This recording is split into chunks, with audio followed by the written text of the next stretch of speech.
ملکی اور غیر ملکی تازہ ترین خبروں سے باخبر رہنے کے لیے ہمارے ساتھ رہیں کے نیوز چینل انٹرنیشنل۔ رخ کریں گے ساہیوال کا، جہاں سے رپورٹ کر رہے ہیں ہمارے نمائندے گلفام حیدر قریشی۔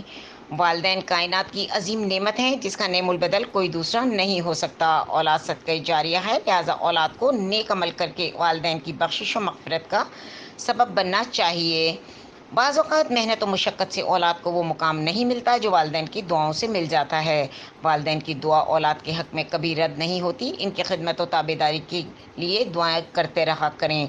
ان خیالات کا اظہار دربار بابا فرید شکر گنج رحمۃ اللہ علیہ کے سجادہ نشین حامد مسعود چشتی نے معروف تاجر شخصیت گن شکر کریانہ اسٹور والے حاجی رحمت علی مجددی نقشبندی کی اہلیہ کے رسم کلخوانی اور عیسال کے سلسلے میں دعا جامع مسجد فریدی ساہیوال منعقد تقریب سے خطاب و دعا کرتے ہوئے کیا۔ تقریب کے انتظامات کے فرائض محمد نواز کرموی اور مریدین نے ادا کیے۔ مرحومہ کے لیے بخشش و مغفرت کی بلندی اور درجات، لواحقین کے لیے صبر جمیل کی خصوصی دعا کی گئی۔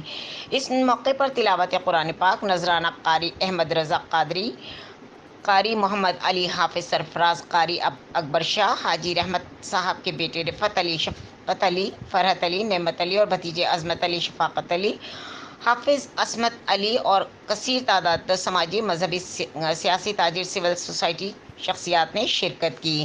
مزید خبروں اور اپڈیٹ کے لیے دیکھتے رہیں کے نیوز چینل انٹرنیشنل۔